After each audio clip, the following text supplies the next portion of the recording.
जंगल कहीं दरिया पड़ेगा, कहीं जंगल कहीं दरिया पड़ेगा, बहर सूरत हमें चलना पड़ेगा। मसाइल रोज़ बढ़ते जा रहे हैं, हमें अब एक हो जाना पड़ेगा। और जो दुनिया भर को धोखा दे रहे हैं, ये सौदा अब उन्हें महंगा पड़ेगा। नाज़रीन इकराम, अस्सलामु अलैकुम व रहमतुल्लाहि व बरकातुहू। मैं हूं मोहम्मद अशफाक सिद्दीकी और आप देख रहे हैं जसारत टाइम्स। दोस्तों, 2014 से लेकर 2019 और फिर 2019 से अब तक हमारे देश का माहौल एक तरफा लग रहा था और हालात ऐसे नज़र आ रहे थे कि बस अब सारी उम्मीदें ख़त्म। 2024 में मोदी यानी बीजेपी को कोई भी टक्कर देने वाला नहीं है, इस तरह का माहौल बनाया गया और नित नए हरबे इस्तेमाल किए जाने लगे, चाहे कर्नाटक की सरकार को बदल कर या फिर मध्य प्रदेश की मुंतखब सरकार को गिराकर या महाराष्ट्र में रुपयों का नंगा नाच रचाकर शिंदे की सरकार बनाकर, यानी किसी भी तरह पावर खिसके नहीं, खा उसके लिए कुछ भी करना पड़े, हर तरह के हथकंडे अपनाकर पूरे देश में अपोजिशन के दिलो दिमाग में खौफ हरास का ऐसा सिक्का बिठा दिया कि ऐसा लगता था कि अब अपोजिशन का हिम्मत करना बहुत मुश्किल है। सारे रास्ते बंद नजर आ रहे थे। वो तो भला हो तेजस्वी यादव और नीतीश कुमार का कि अपनी दूरंदेशी और वक्त की नब्ज पर हाथ रखते हुए बिहार में बीजेपी को हुकूमत से दूर कर दिया। मोदी जी और उनकी पार्टी के लोगों को दुश्वारियां वहीं से महसूस होने लगी थी। तभी तो अमित शाह ने बिहार का बार बार दौरा करना शुरू कर दिया और सोने पे सुहागा। अब जबकि राहुल गांधी ने मोहब्बत का झंडा गाड़ना शुरू किया और कन्याकुमारी से दिल्ली तक पैदल सफर करके पहुंचे और उनका साथ देने के लिए इंसानों का ठाठे मारता हुआ समंदर दिल्ली के सड़कों पर आ गया। और फिर लाल किला के करीब से राहुल गांधी का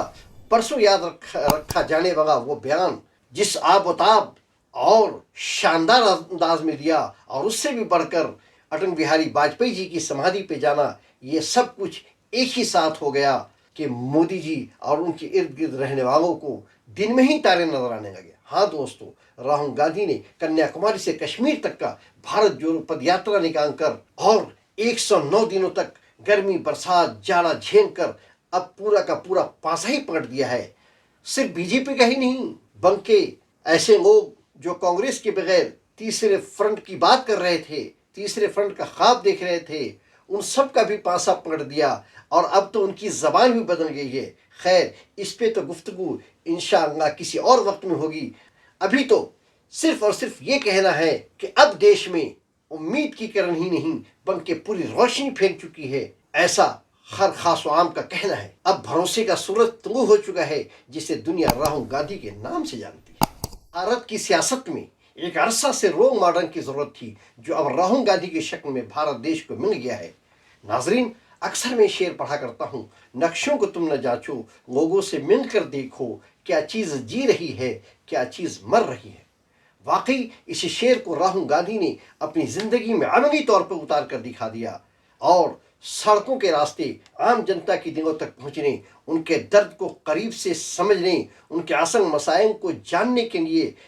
पैदल चलने का इरादा किया और चले भी। जी दोस्तों, और इसमें वो पूरी तरह कामयाब होते हुए भी नजर आ रहे हैं। यही वजह है कि राहुल गांधी को देखने और सुनने के लिए आए हुए इंसानों का हजूम देखकर गोदी मीडिया भी लाल किला के पास हुए प्रोग्राम को दिखाने पर मजबूर हो गई। जी दोस्तों, जो लोग तय कर चुके हैं कि हमारा हंग कुछ भी हो, देश का नुकसान जितना भी हो और जैसा भी हो,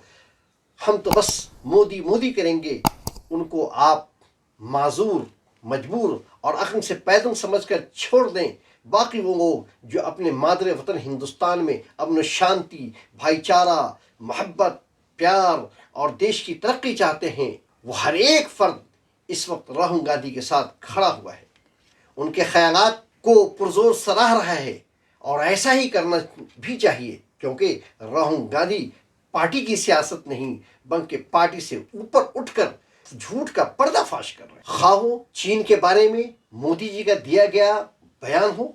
या फिर अंधभक्तों के जरिया फैलाई जाने वाली नफरत। दोस्तों, आपके मन में ये सवाल उठ रहा होगा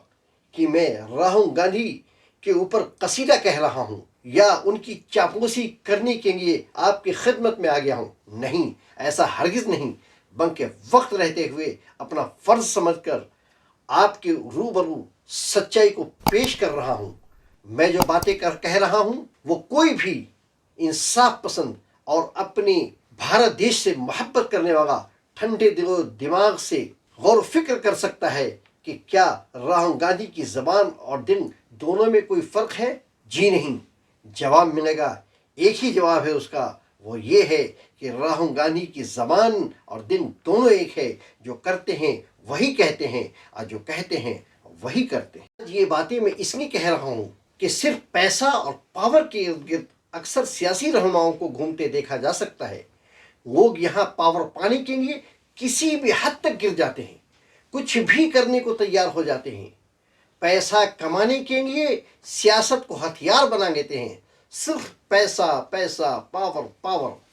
لیکن وہیں جب آپ راہل گاندھی کو دیکھیں گے تو ان گندی سوچ سے الگ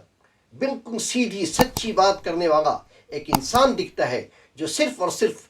بھارت کو آگے بڑھانے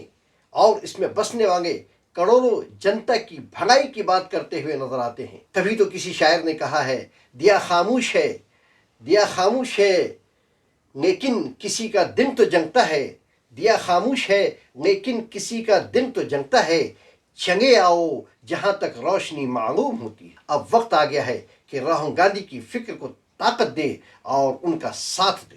بھارت میں رہنے والے ہر وہ شخص جو جمہوریت پہ یقین اور سیکولر ذہن رکھتا ہے، ان کی ذمہ داری ہے کہ نفرت کے بیج بونے والوں کو محبت کا سبق دیں اور بتائیں کہ ہمارا دیش ابھی لاوارث نہیں ہوا ہے، یہاں آج بھی پرکھوں کی وراثت جو ہمارے بزرگوں نے انگریزوں سے مقابلہ کرتے ہوئے خواب دیکھا تھا، ان خیر کے چاہنے والے مجاہدین آزادی کے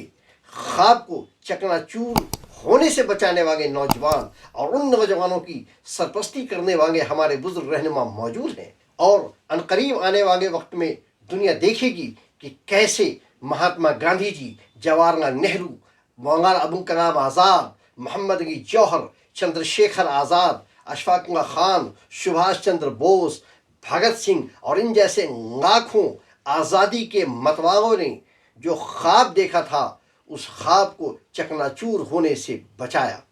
جی دوستوں، آنے والے وقت میں راہل گاندھی ایک اہم رول اور شاندار کردار نبھائیں گے۔ صرف اس وقت اس بات کی ضرورت ہے کہ سب ایک ہو جائیں، اپنی صفوں میں اتحاد پیدا کریں، ذاتی نفع نقصان سے اوپر اٹھ کر صرف اور صرف دیش میں بھائی چارہ محبت کو عام کریں، ظلم کے خلاف آواز اٹھائیں۔ ظلم صرف یہ نہیں ہے کہ کوئی کسی کو مارے یا گالی دے، بلکہ ظلم یہ بھی ہے کہ غریب کو غریب تک بناتے چلے جائیں اور چند مٹھی بھر لوگوں کے ہاتھوں میں اپنی گندی پالیسی کے ذریعہ دیش کی دولت کو ان کے قبضہ میں کر دیں۔ ظلم کے ہوتے امن کہاں ممکن یارو، ظلم کے ہوتے امن کہاں ممکن یارو، اسے مٹا کر جگ میں امن بحال کرو۔ شکریہ۔